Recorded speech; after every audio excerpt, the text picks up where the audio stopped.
இலங்கையைச் சேர்ந்த ஈழத்து பெண்மணி அகதியாக தமிழகத்திற்கு வந்தார். உதகையில் சில காலம் வேலை பார்த்துவிட்டு கேரளாவில் செட்டில் ஆகிவிட்டார். அங்கே முரளி கிருஷ்ணா என்ற நபரை திருமணம் செய்து கொண்டார். அவர்களுக்கு பிறந்தவர்தான் ஹிரந்தாஸ் முரளி என்ற வேடன். கேரளாவின் திருச்சூரில் 1994 ஆண்டு அக்டோபர் 5 பிறந்தவர். சிறு வயதிலேயே மீன் பிடிப்பதில் வல்லவராக இருந்துள்ளார். மீன் பிடிக்கும் போது அம்புகளை குறிபார்த்து எய்வாராம். இதை பார்த்த அவரது நண்பர்கள் அவருக்கு விளையாட்டாக வேடன் என்று பெயர் வைத்ததாக சொல்லப்படுகிறது. பின்னர் அந்த பெயரே அவருக்கும் பிடித்து போக வேடன் என்ற பெயரிலேயே மக்களிடமும் தன்னை அறிமுகப்படுத்திக் கொண்டார். சிறு வயது முதலே பாடல் இசை மீது இருந்த ஆர்வத்தால் கவிதை எழுதுவது, தமிழ் பாடல்களை மலையாளத்தில் எழுதி பாடுவது என கலை பயணத்தை அப்போதே தொடங்கிவிட்டார். சிறு வயதில் பள்ளி படிப்பை முடித்தவுடன் பொருளாதார தேவைக்காக கட்டிட வேலைக்கும் சென்றுள்ளார்.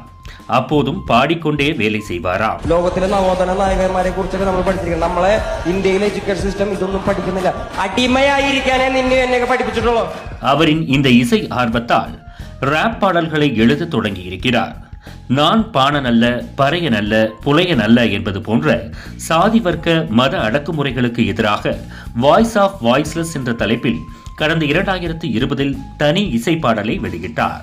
அவரின் குரலும் உணர்ச்சி கொந்தளிக்கும் வார்த்தைகளும் விளிம்பு நிலை மக்களிடையே பிரபலமானது. வேடனின் ராப் பாடல்களில் புரட்சிகர கருத்துக்களும் எங்கெல்லாம் அடக்குமுறைகள் நடக்கிறதோ அது தொடர்பாக பாடத் தொடங்கினார்.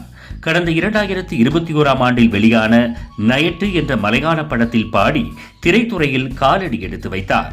மஞ்சுமல் பாய்ஸ் படத்தில் கூத்தந்திரம் பாடல் மூலம் ரசிகர்கள் மத்தியில் கவனம் பெற்றார். இதன் மூலம் பிரபலமடைந்த வேடன் தற்போது முன்னணி நடிகர்களின் படங்களில் பணியாற்றி வருகிறார். சமீபத்தில் வெளியான நரிவேட்டை படத்தில் வாடா வேடா என்ற பாடலை வேடன் எழுதி பாடியுள்ளார். இதில் பழங்குடியினரின் போராட்டம், அதிகார வர்க்கத்தின் அடக்குமுறைகளை முன்னிறுத்தி எழுதப்பட்ட இந்த பாடல் அதிக கவனம் பெற்றது. அதே சமயம் கஞ்சா வைத்திருந்ததாகவும் புலிப்பல் வைத்திருந்தது தொடர்பாகவும் கைதாகி விடுதலையானார். இப்படி சர்ச்சைகளிலும் சிக்கியுள்ளார் வேடன். வேடன் ஒடுக்கப்பட்ட வர்க்கத்திலிருந்து வந்தவர். சின்ன வயதிலேயே பல உரிமைகளை இழந்தவர் என்பதால் அவரது பாடல்களை ஒடுக்கப்பட்ட மக்களின் வலிகளையே பாடத் துவங்கினார். தற்போது 29 வயதாகிறது. இந்த 4 வருடங்களாகவே ஒரு தனிநபராக ராப் நிகழ்ச்சிகளை நடத்தி கோடிக்கணக்கில் ரசிகர்களை திரட்டியிருக்கிறார்.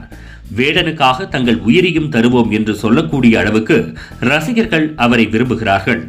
அடக்குமுறை, சாதி வேறுபாடுகள், சாதி கட்டமைப்புகளை, தன்னுடைய புரட்சிகரமான கருத்துக்களை வேடன் சொல்வதால் சிலர் இதை விரும்பவில்லை.